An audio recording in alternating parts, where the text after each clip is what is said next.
Lessons on lessons, you got blessings on blessings, yeah. Blessings on blessings, yeah.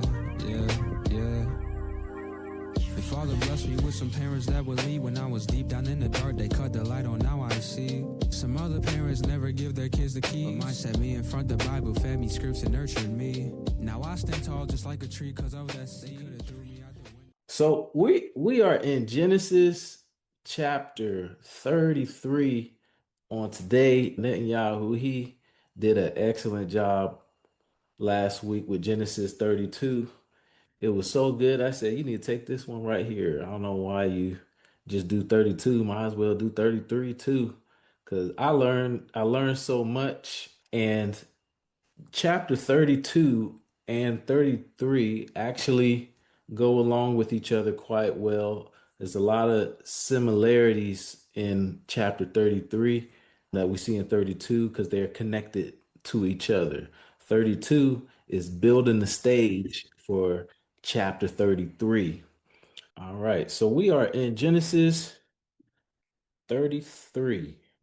Do I have any volunteers to read verse 1 and verse 2? So, verse 1, and Jacob lifted up his eyes and looked, and behold, Esau came, and with him 400 men. And he divided the children unto Leah, and unto Rachel, and unto the two handmaids. And he put the handmaids and their children foremost, and Leah and her children after, and Rachel and Joseph hindermost. All right, Toda for that, Aki. Okay, Shalom, Aki. See, verse 2 is stands out to me. It's interesting that he lined them up as the handmaids in the front. As normally, if you're worried about a conflict or wars and stuff, you usually put the lesser valuable out front. I'm thinking here, and then he went with Leah in the middle, and then the favorites, Rachel and Joseph, in the last. I agree. Good observation. That is one of the same things that I noticed as well. In verse 2, you see that the handmaids, as you said, they're foremost, meaning they are first. They're first. And then you see Leah and her children next. And then you see Rachel and Joseph hindermost, which hindermost, like you said, is the last. So that's true. That stands out, and it seems as if he is arranging his family in order of his preference, or you could even say in order of how much he loves, because we know, I believe it's in Genesis 29, verse 17. It says, Leah was tender-eyed, but Rachel was beautiful and well-favored. And as we know, we talked about this tender-eyed for some time, and we know that tender-eyed is not necessarily talking about Leah's eyes. She was, you could say, tender-hearted, or she was gentle. But Rachel, she was beautiful and well favored. She was endowed. She had a wonderful form or a wonderful shape. But in verse 18, we see, and Jacob, he loved Rachel and said, I will serve these 7 years for Rachel, thy younger daughter. So, and I'm not going to go through all of it now because we've already been through it, but we've seen how Jacob favors Rachel over Leah. And so, yeah, we even see that with how he divided the children and the wives, the two handmaids. So good comment or question. Let's go to Genesis chapter 29. We'll go back to Genesis chapter 29. And what we're going to do is we're going to look at verse 24. So in verse 24, it says, and Laban gave unto his daughter Leah Zilpah, his maid, for a handmaid. So we know that Leah's handmaid is Zilpah, And then if we go to verse 29, we see, and Laban gave to Rachel his daughter Bilhah, his handmaid, to be her maid. So we have Zilpah, who belongs to Leah, and then we have Bilhah, who belongs to Rachel. Okay, and let's look and see Leah, who she conceived. It says, and Leah conceived and bare a son, and she called his name Reuben, for she said, surely Yahuwah have looked upon my affliction. Now therefore, my husband will love me. My husband will love me. And she conceived again and bare a son and said, because Yahuwah have heard that I was hated, he have therefore given me this son also. And she called his name Simeon. And she conceived again and bare a son and said, now this time will my husband be joined to me, because I have borne him three sons. Therefore was his name called Levi. And she conceived again and bare a son, and she said, now will I yada Yahuwah, or praise Yahuwah. Therefore she called his name Yehuda and left bearing. So we see Leah's got four sons already right off the back. She said one, two, three, four. She was popping them out. Then we get to chapter 30, and we see that Rachel, she saw that she bare Jacob no children, and she envied her sister. And she said unto Jacob, give me children, or else I die. So let's look at what Rachel does. In verse 3, Rachel, she said, behold, my maid Bilhah, go into her unto her, and she shall bear upon my knees, that I may also have children by her. And she gave him Bilhah, her handmaid, to wife. Jacob went into her, and Bilhah conceived and bare Jacob a son. And Rachel said, Elohim hath judged me, and hath also heard my voice, and hath given me a son. Therefore called she his name Dan. And Bilhah, Rachel's maid, conceived again, and bare Jacob a second son. And Rachel said, with great wrestlings have I wrestled with my sister, and I have prevailed. And she called his name Naphtali. So now Leah saw that she had left bearing. She took Zilpah, her maid, and gave her Jacob to wife. So now Leah's doing the same thing. She said, hey, if you're going to give your handmaid to Jacob, I'm going to give my handmaid to Jacob. I'm not going to let you win this game. And Zilpah, Leah's maid, bare Jacob a son. And Leah said, a troop cometh. And she called his name God. And Zilpah, Leah's maid, bare Jacob a second son. And Leah said, happy am I, for the daughters will call me blessed. And she called his name Asher. Okay, now let's skip and we're going to look and see the next son Leah has again. Just going having a short review here. It says that Elohim hearkened unto Leah, and she conceived and bare Jacob the fifth son. And Leah said, Elohim have given me my hire, because I have given my maiden to my husband. And she called his name Issachar. Then Leah, she conceives again and bare Jacob the sixth son. And Leah said, Elohim hath endued me with a good dowry. Now will my husband dwell with me, because I have borne him six sons. And she called his name Zebulun. And afterwards she bare a daughter and called her name Dinah. So Elohim in verse 22, he remembered Rachel, and Elohim hearkened to her, opened her womb. She conceived and bare a son, and said, Elohim hath taken away my reproach. And she called his name Yosef, and said, Yahuwah shall add to me another son.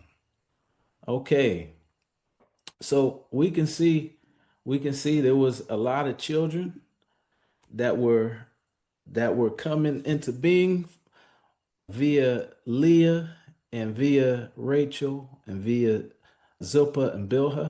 So just to make sure, just to have a little fun here and make sure that y'all was paying attention to all that, I got a few questions. Put in the chat. Put in the chat if you know. Who are Leah's children? We just read it. We just read it. The sons of Leah, Reuben, Jacob's firstborn, and Simeon, and Levi, and Judah, and Issachar, and who am I missing? If you know, put it in the chat. If you think you know, put it in the chat. Even if you don't know and you got a good guess, put it in the chat. Okay.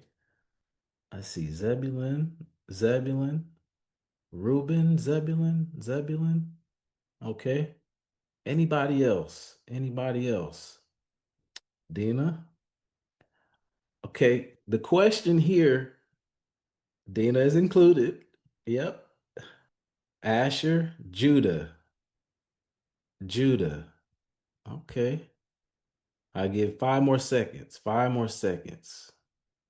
Okay. It looks like the Zebulons won. So we're gonna put Zebulun in here. Someone said Dina, and that is true. That is true. But the scripture says the sons of Leah. So I'm just asking about the sons, not the daughter. They always got somebody. There's always one in the crowd. Always one. Let's see. Zebulun, let's see if the majority got it right. Ooh, we got it right. So 100% good job for those that answered correctly. Y'all was paying attention. I got one more question. One more question. Verse 2. Verse 2. Put it in the chat. A, B, or C. It says, what children were in the front of the line? Now, you got your hint. The verse is up here in verse 2 of chapter 33. It says, and he put the handmaids and the children foremost, and Leah and her children after, and Rachel and Joseph hindermost, which means in the back. So let's see. A, B, C, or D. Who was paying attention? So I see D, I see C, B, C, C, B, C, C. C's look like they winning so far. C. Okay. All right. I'm going with, let's go with, oh, we got more C's. All right. Let's go with C. Let's see if that's right.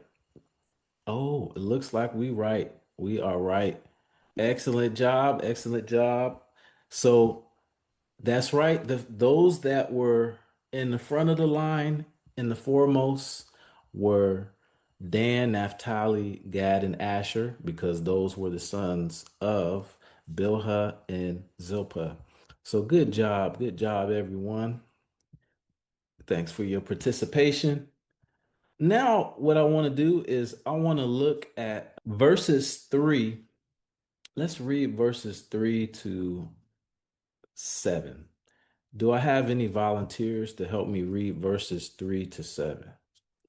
Okay. Verses 3 through 7. Yes. And he passed over before them and bowed himself to the ground 7 times until he came near to his brother. And Esau ran to meet him and embraced him and fell on his neck and kissed him, and they wept. And he lifted up his eyes and saw the women and the children and said, who are those with you? And he said, the children which Elohim hath graciously given thy servant. Then the handmaids came near, they and their children, and they bowed themselves. And Leah also with her children came near and bowed themselves. And after came Joseph near and Rachel, and they bowed themselves. Toda Akoti. Toda, excellent. Any comments or questions on verses 3 through 7? Any comments or questions? Okay, Colt. Something that stood out was you see the position change with your coat. He's now in the back in verse 3. And Yes. then my question was the bowing down. Was that like a submission to Esau? Or I remember last week we talked about humility. Was that still along those lines? Toda. Yeah, Toda, excellent question. That's the same question I had when I first read this. What what's going on with this bowing down. But just to address your first point, when it says he passed over before them, what that's actually saying is that Jacob, he went actually in front of them. He went in front of them, is what that means.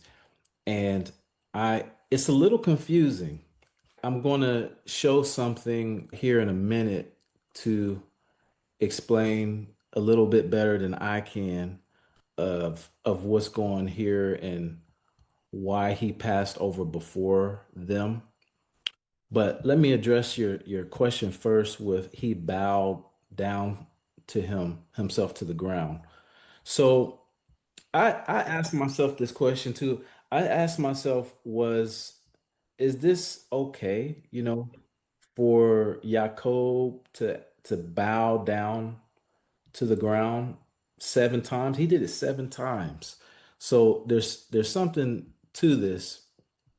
So let's go to Genesis chapter 32, and we're gonna look and see what happened in that chapter, and we'll start at verse 6.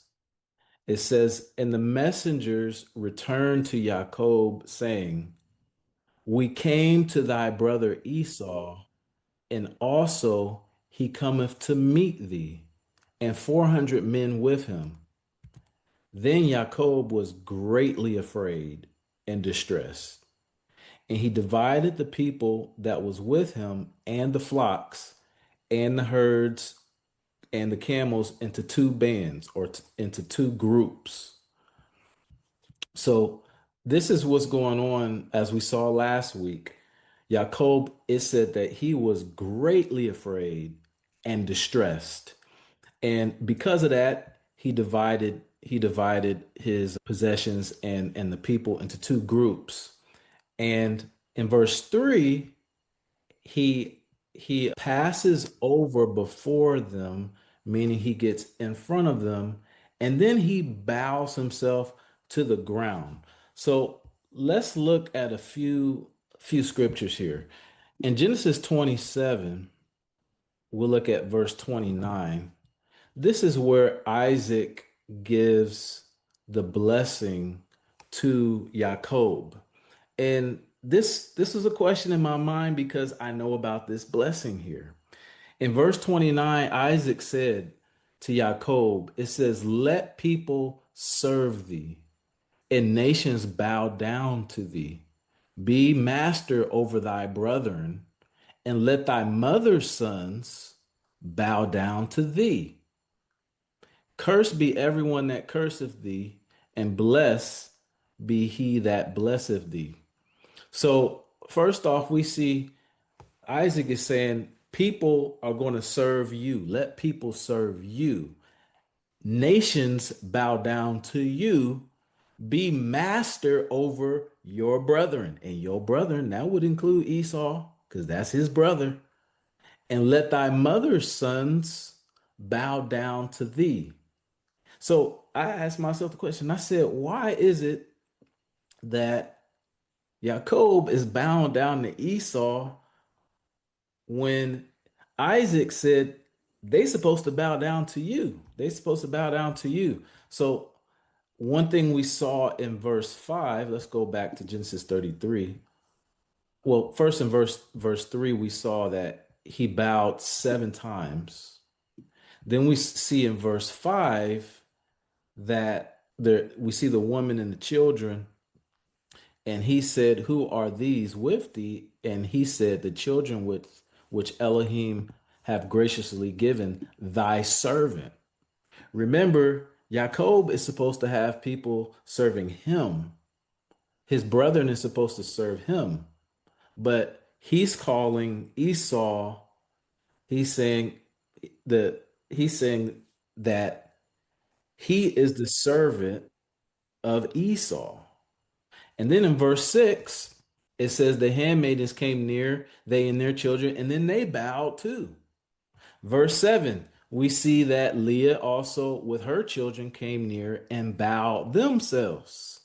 And then last, Joseph near and Rachel, and they bowed themselves. So we have Yaakov bowing 7 times, and we got Leah and her children bowing, and we got Rachel and her children bowing, and we have the handmaidens also. Everybody's bowing to Esau when I thought it was going to be the opposite.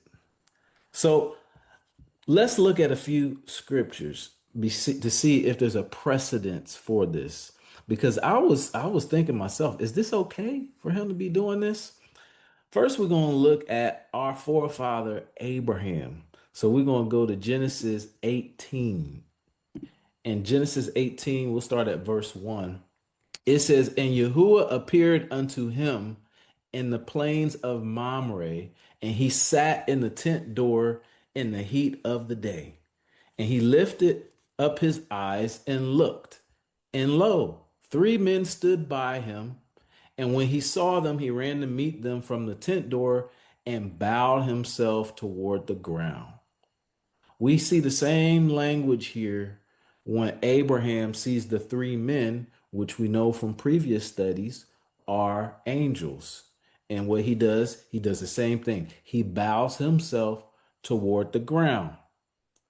I said, okay, I see Abraham. Abraham's bowing. He sees these angels. But let's look and see if we have another example. We're going to go to the next chapter, Genesis 19, and let's look at verse 1. It says, "And there came 2 angels to Sodom at even, and Lot sat in the gate of Sodom. And Lot, seeing them, rose up to meet them, and he bowed himself with his face toward the ground." So now we see not only is Abraham bowing, but now Lot, he's bowing as well to these same angels when he sees them. So let's go to Genesis chapter 23. And in Genesis chapter 23, I'll start in verse 6. Well, I'll start in verse 5. It says, "And the children of Heth answered Abraham, saying unto him, Hear us, my master. Thou art a mighty prince among us. In the choice of our sepulchres, bury your dead. None of us shall withhold from thee his sepulchre, but that thou mayest bury thy dead. And Abraham stood up and bowed himself to the people of the land, even to the children of Heth." So this scripture is what solidified in my mind. We're going to look at another one as well.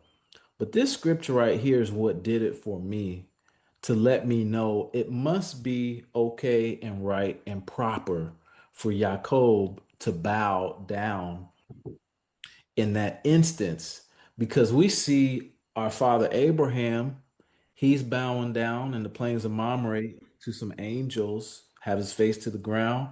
Then we see his nephew Lot doing the same thing with 2 angels that are sent by Yah. And now we see Abraham, who is greater than these children of Heth that are giving him the sepulcher. He's greater than this group of people, but even he is bowing himself down. He's humbling himself. He's making obeisance to these people.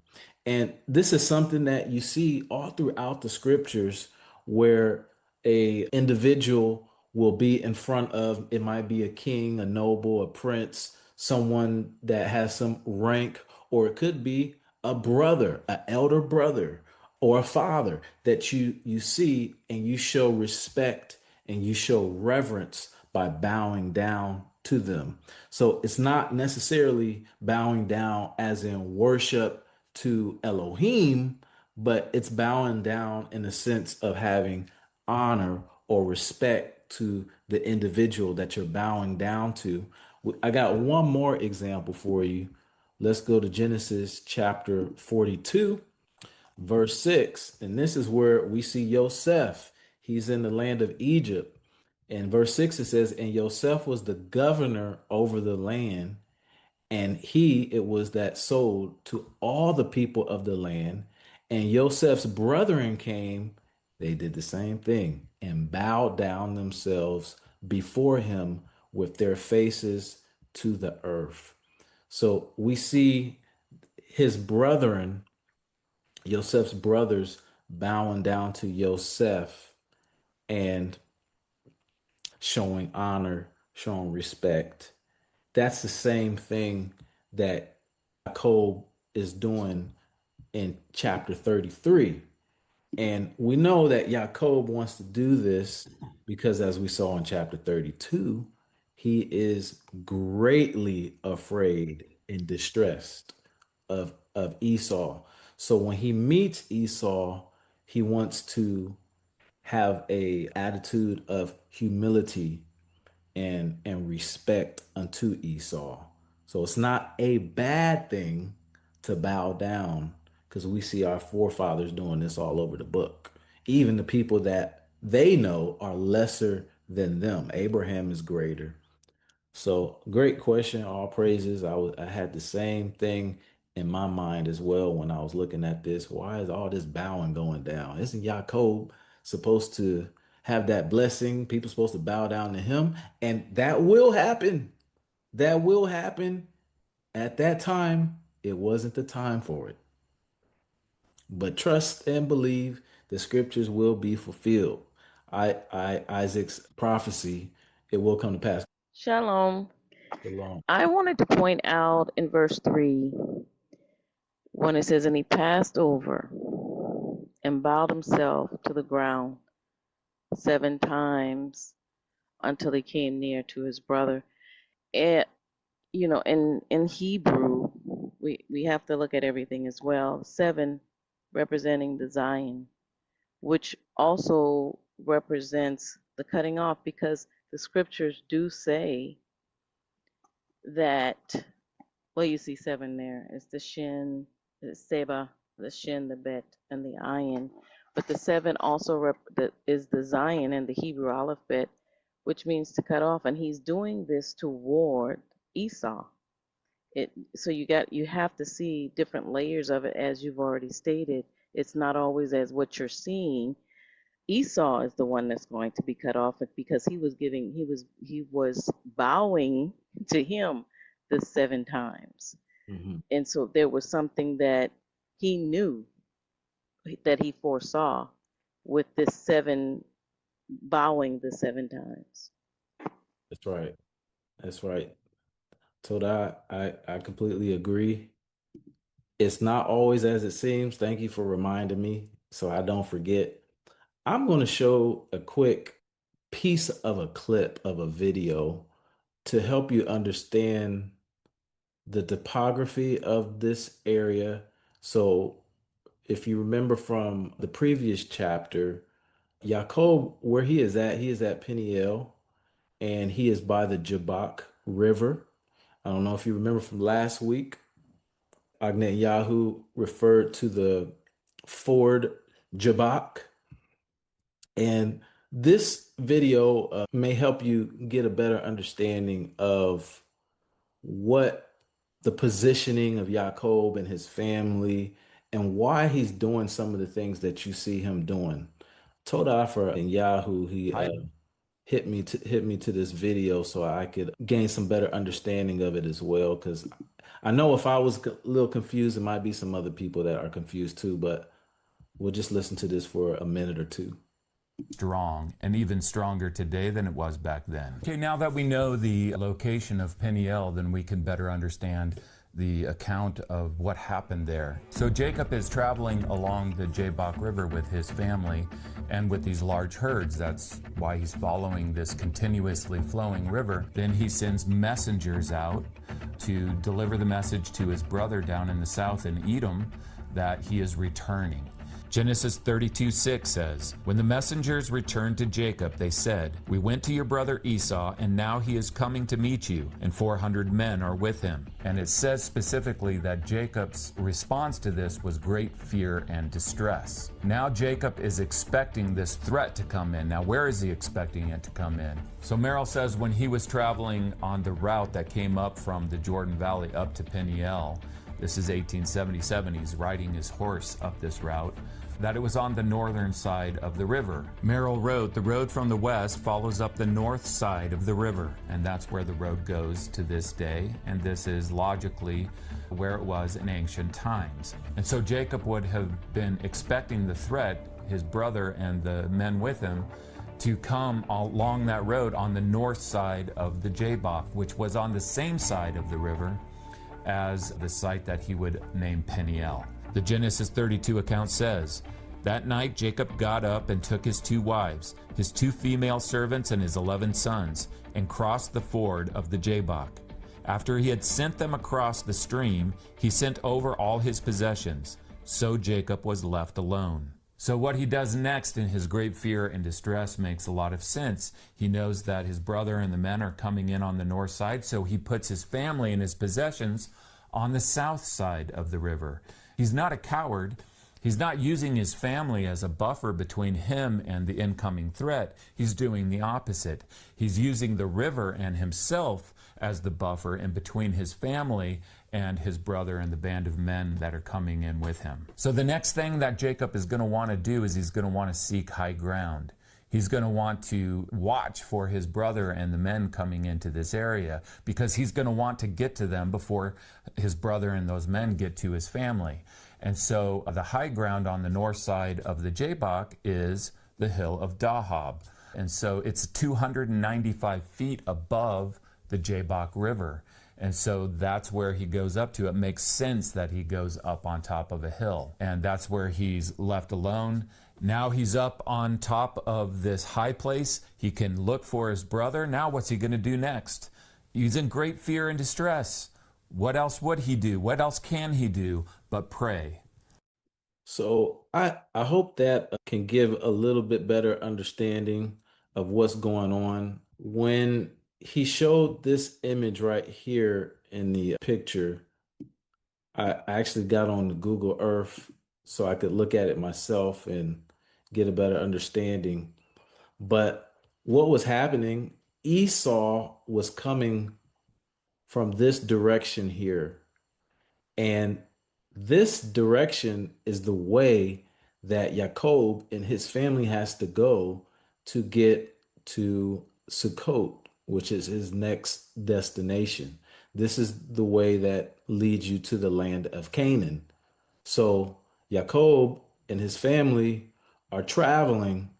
And so as we read in Genesis 33 verse 3, where Jacob goes before them, Jacob, he leaves his family and he goes ahead of his family this way so that he can meet Esau before Esau can get to his family.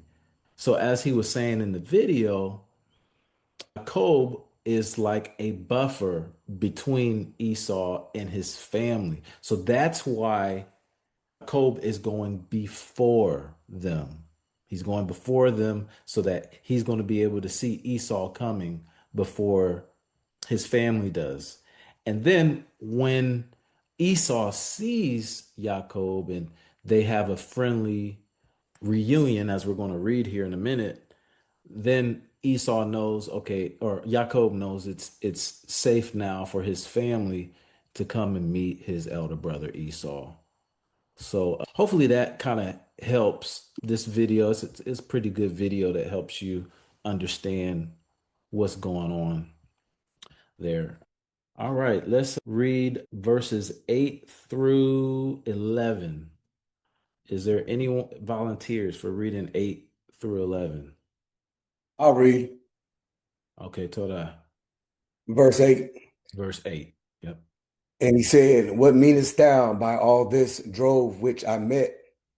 And he said, these are to find grace in the sight of my Lord. And Esau said, I have enough, my brother. Keep that thou hast unto thyself. And Jacob said, nay, I pray thee, if now I have found grace in thy sight, then receive my present at my hand. For therefore I have seen thy face, as though I had seen the face of Elohim, and thou wast pleased with me. Take, I pray thee, my blessing that is brought to thee, because Elohim has dealt graciously with me, and because I have enough. And he urged him, and he took it. Toda Aki, appreciate it. Any comments or questions on verses 8 through 11? Go ahead. Shalom, Maki. Shalom. So it's more of a question. Verse 10. Jacob says, "For therefore I have seen thy face, Esau's face, as though I have seen the face of Yah." I'm not getting how he's comparing the two, or does it seem like he's comparing the two? Maybe I'm just not quite getting what he's saying here, but it seems like to me he's saying, I've seen your face as though I've seen the face of Yah. So when I read verse 10, let's read it again here. Let me start at verse 9 here. It says in verse 9, and Esau said, I have enough, my brother. Keep that thou hast unto thyself. So first off, Esau is saying to Jacob, he's saying, I got plenty of possessions.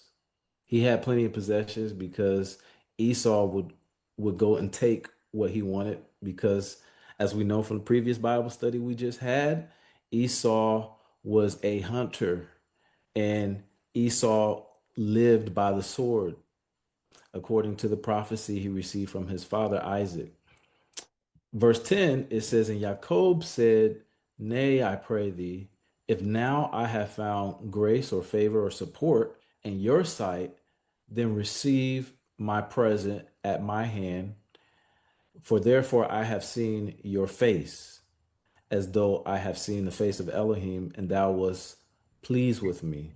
So what Jacob is saying right here, he's saying to Esau, if I found grace, if I have found favor, then receive my present. What Jacob is doing, he's giving what you might call like a peace offering to Esau. He's giving a gift or a present because he knows Esau is upset with how he did not receive the birthright. He did not receive the blessing. And so he knows that that's their point of contention. So he's making sure that he does everything in his power, including giving a large gift, which includes all the cattle, all the sheep, and as well as other things, to make sure that Esau knows that, I'm humbly coming to you. I'm not coming here because I have the blessing. I have the birthright. Our father said, you got to bow to me. He's not coming with that attitude. He's coming with a attitude of humility and offering something to cause peace between him and his older brother.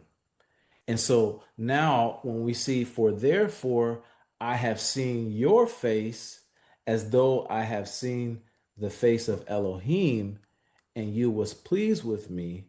Jacob is letting Esau know, I see you, and it was as I saw Elohim, and I'm happy because you're pleased with me. When I see you, I'm excited because you're happy and you're not angry, because before he left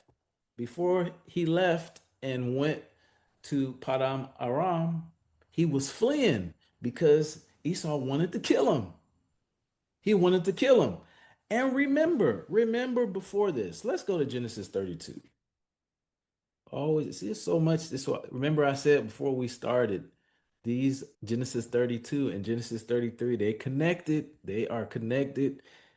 Yahoo knew he should have did both these chapters, but it's all right. I'm gonna do this. Okay, so in verse 32, Let's read it. It says in verse 9, I'm sorry, chapter 32, verse 9. It says, and Jacob said, O Elohim of my father Abraham, and Elohim of my father Isaac, Hua, which saidest unto me, return into thy country and to thy kindred, and I will deal well with thee. He says, I'm not worthy of the least of all the mercies and of all the truth which thou hast showed unto thy servant. For with my staff I passed over this Jordan, and now I am become two bands. Verse 11 is critical. He says, deliver me or save me, I pray, I beg you, from the hand of my brother, from the hand of Esau. For I fear him, lest he will come and smite me and the mother with the children. And thou saidest, I will surely do thee good and make thy seed as the sand of the sea, which cannot be numbered for multitude. So we see right here, once Jacob realized that Esau's coming and he's afraid, he's greatly distressed, the first thing what he does is he prays. He humbles himself before Yah, and he reminds Yah of the covenant that he made with his father Abraham and Isaac, and he lets Yah know, I'm not worthy. I'm not worthy of all the mercies and of all the truth which you have showed unto your servant. So verse 11, he says, deliver me or save me, I pray you, from the hand of my brother Esau. So once we get to the next chapter in 33, and Esau says, and I had seen thy face. I had seen the face for therefore I have seen thy face as though I had seen the face of Elohim, and thou wast pleased with me. Yaakov got his prayer answered. He got his prayer answered. And so now when he sees the face, he's it's like a sigh of relief. And that's all that's really going on here. He's excited about, and he's happy that his prayer basically was answered. When he sees his faith, he has a pleasant countenance, and now he can relax. His family's gonna be all right. Any other comments or questions? Oh, yeah. I have a comment also in regards to what he's doing, bowing, giving reverence to his brother. In Genesis 13, verses 8 and 9, we see Abraham with Lot, and he said to Lot, let there be no strife, I pray thee, between me and you, and between my herdmen and your herdmen, for we are brethren. And then, of course, he says, if you take what's on the left, I'll go to the right, and if you go to the right, I'll go to the left. It's like you're saying, it's reverence and shalom. And then if we go to Matthew 5:39, Yahusha is our example when he said 39, and he says, but I say unto you that you resist not evil, but whosoever shall smite you on the right cheek, turn to him the other also. And if any man shall sue you, he's telling you, when you're done wrong, do this. And in verse 44, he says, but I say unto you, you've heard it said in 43 that you should love your neighbor and hate your enemy. But I say unto you, love your enemy, bless them that curse you, do good to them that hate you, and pray for them which despitefully use you and persecute you, that you may be the children of your Father which is in the Shamayim, for he maketh his sun rise on the evil and on the good. Jacob understood these precepts to where, and when it's talking about your neighbors, it's talking about your brother. It's talking about when he said that he wanted to kill his brother, he became an enemy of his brother. And so Yahusha here is telling us, when your brother becomes your enemy, you don't hate him as he hates you. you love him in spite of the hate that he has for you, because Yahuwah is going to reward you in the end. Excellent. Excellent precepts. Excellent precepts. There's one other thing I saw in the chat. Agnet Nil, he put a verse in that I wanted to look at. Yeah, verse 30. It says, and Jacob called the name of the place Peniel, for I have seen Elohim face to face, and my life is preserved. Okay. Yeah, that goes right along with what we were just talking about. Told out for that. Okay, I'm going to keep going. Next we're going to read verses 12 through 16. Any volunteers to help me read verses 12 through 16? And he said, let us take our journey and let us go, and I will go before thee. And he said unto him, my Lord noteth that the children are tender, and the flocks and the herds with the young are with me. And if men should overdrive them one day, all the flock will die. Let my Lord, I pray thee, pass over before his servant, and I will lead on softly, according as the cattle that goeth before me, and the children be able to endure, until I come unto my Lord, unto Seir. And Esau said, let me now leave with thee some of the folk that are with me. And he said, what needeth it? Let me find grace in that sight of my Lord. So Esau returned that day on his way unto Seir. All right. Told out for that. Told out for the help. Any comments on verses or questions on verses 12 through 16? Okay. In verse 12, I thought it says, and he said, let us take our journey and let us go, and I will go before you. And he said unto him, my master knoweth that the children are tender, and the flocks and herds with the young are with me. And if men should overdrive them one day, all the flock will die. So here we see that Jacob is saying, let's take our journey. And he's saying, I'll go before you, or I'll go in front of you. And he said, the children are tender, or they're delicate, and the flocks and the herds with the young are with me. And if the men overdrive them one day, all the flock will die. So what he's saying is that if I go with you, Esau, y'all might go too fast, and we may not be able to keep up with you, because if we go too fast, if the men overdrive them or overexert their energy, the flocks might end up dying. So in verse 14, he says, let my master, I pray you, pass over before his servant, and I will lead on softly. He's saying, you go, and I'm going to go softly, according as the cattle that goeth before me, and the children be able to endure. So one of the things we see here is Jacob, he's concerned for the cattle, he's concerned for the sheep, and he's definitely concerned for his children. And he wants to make sure that if he's traveling, that he's not exerting them too much. So Esau, he don't want to go with Esau. But one thing that struck me when I was reading this is Jacob, he seems to be a good shepherd. He's wants to make sure that his sheep, his pasture, that they're well taken care of.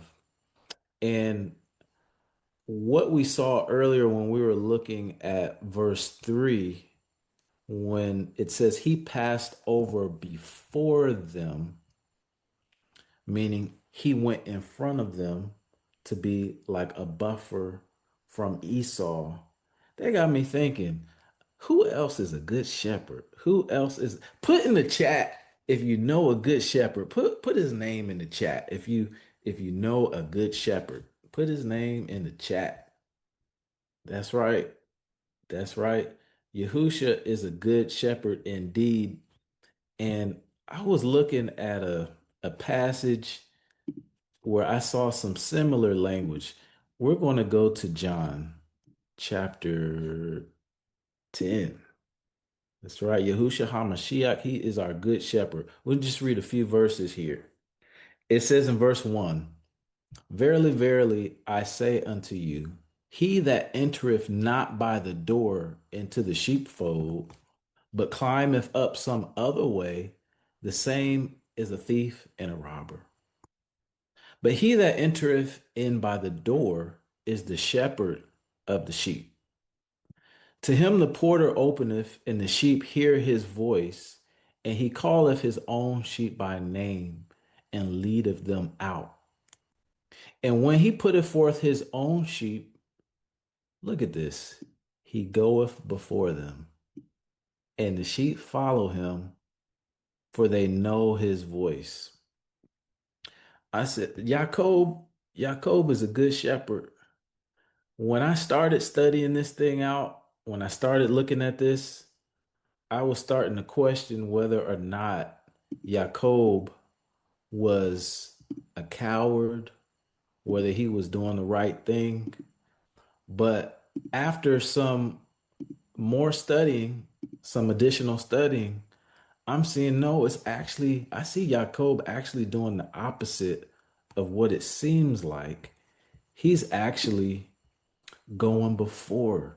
He's in that protector role. He's making sure that his children are taken care of, his wives, that they're not going to run into Esau. If Esau does any harm to anybody, it's going to be to Jacob first. He's going to make sure that he takes the blunt to give them a chance to run if they have to run. And we see the same thing with Yahusha.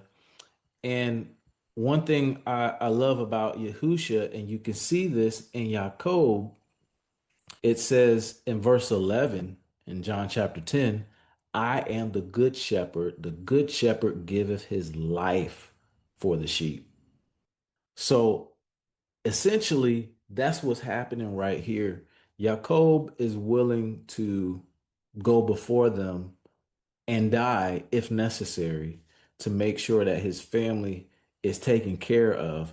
So I got even more respect. I already had much respect for Jacob, but I actually have even more respect for him after looking at some of these passages more deeply and being able to see, no, Jacob, he was actually looking to protect his family. He was actually doing what he could. So one other thing I wanted to look at, I got a map here just so we can get an idea of what's happening and where people are at. So here's a map of the journey. Currently, Jacob and his family are in this area here called Peniel. They came from Haran or Padan Haran, which is what we now call Syria. This is where they came from when they left from Laban. They traveled and till they got to Mahanaim, which we read last week. And now they're at Peniel. And so notice that Seir is here in the southern, it's south of Peniel, and it's south of the land of Canaan. And this is where Esau is coming from. He initially, Jacob sends some messengers. Those messengers, they come from Peniel. They're coming all the way down to Seir to let Esau know, hey, your brother's back. Jacob is back and he's coming. And Esau says, well, I'm going to meet him. And I'm bringing my boys with me. And so Esau now, he makes this journey up here to meet Jacob and his family. So those messengers that Jacob sent, they came back with the message, but I imagine Esau must have been right behind him. Jacob probably did not have much time. Once they left and then they returned that message, they let him know, hey, your brother, he's coming. He's coming.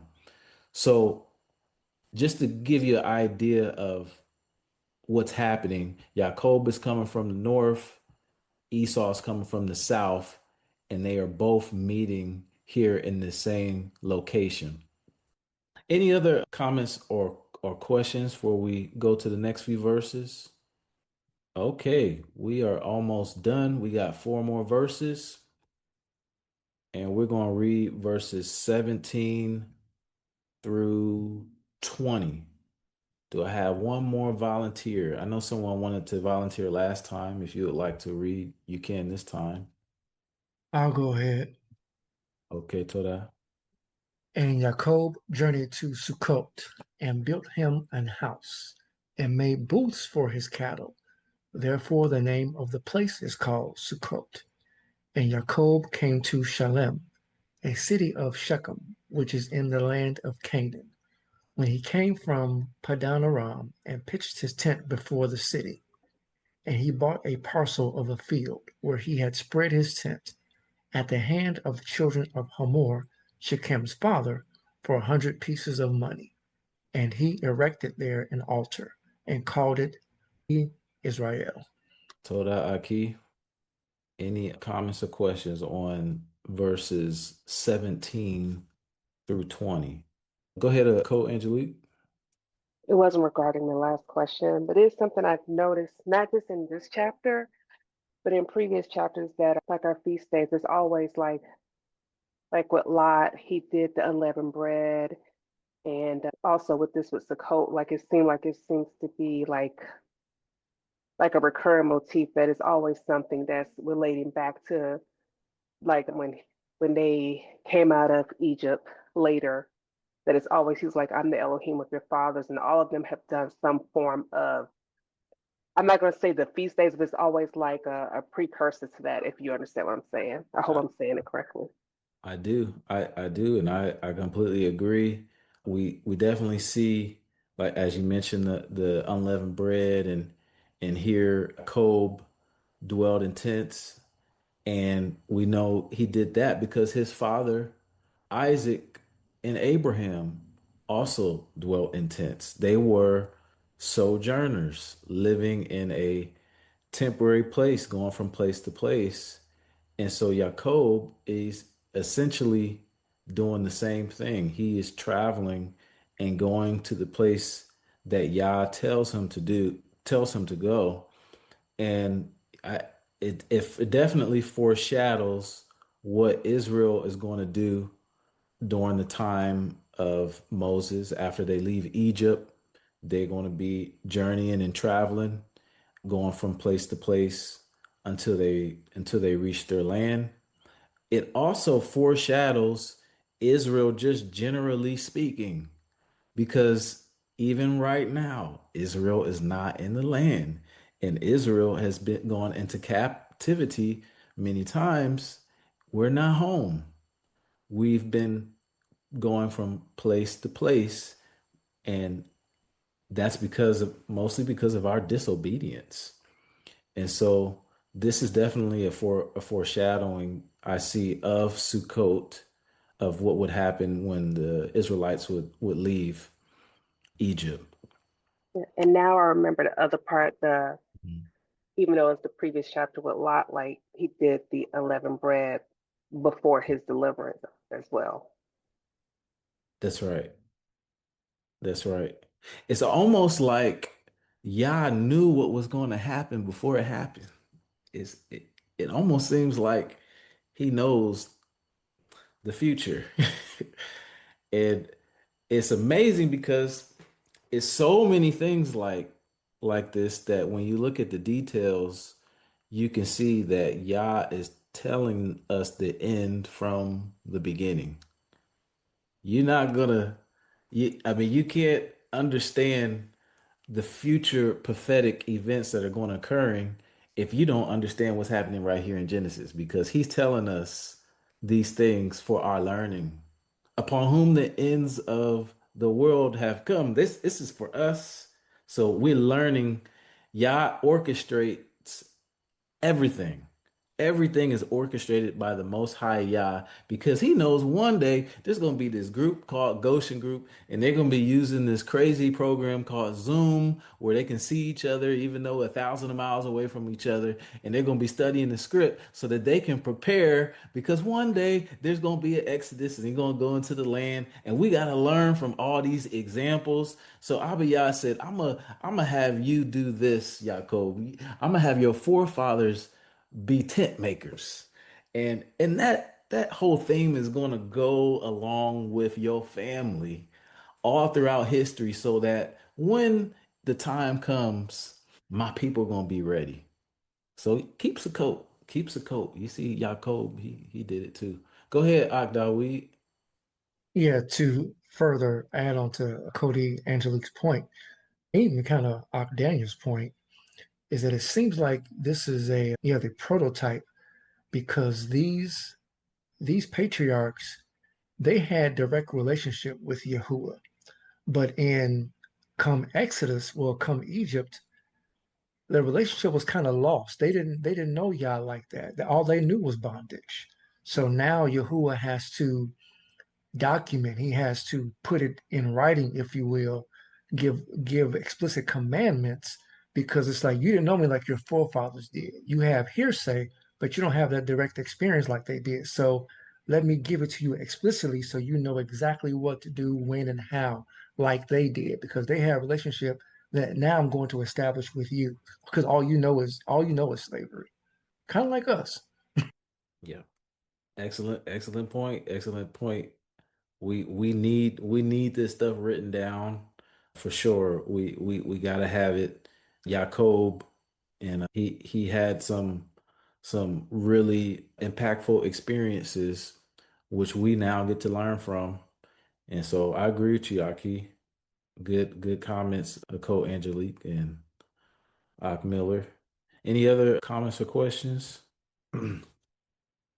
Okay. One last thing I'll leave off with I in had my verse. I Oh, had go. my hand raised. Oh, I'm sorry, I didn't Sorry. see it. Go Sorry about ahead. that. I wanted to say from verses 17 to 20, like you said, sarcastically saying, which was funny. It's like he can see the beginning from the end and the Mhm. end from the beginning. Absolutely. You see the Succoth. And then you see in verse 18 where Yaakov came to Shalem, which is just shalom. And then he bought a field and with pieces of money, and then there was an altar erected. So this is the foreshadowing. It is shalom, which is peace, and it says which in the land of Canaan. This is the promise that Yah has given to the children of Israel, that he will dwell with us, and that's what Sukkot represents, and we will dwell in peace. And we were bought with a price, the price Yahusha paid for us, and then we will be ever in his presence at his altar in the land safely that he has promised us. So this is definitely a foreshadowing of Yahusha's coming. It points straight to Yahusha and the redemption of Israel. Yes, Toda, you took the words out of my mouth because Job has just had this experience with Esau where he's terrified, and but now he's going to a city called peace. He comes to safety. So yeah, excellent point there.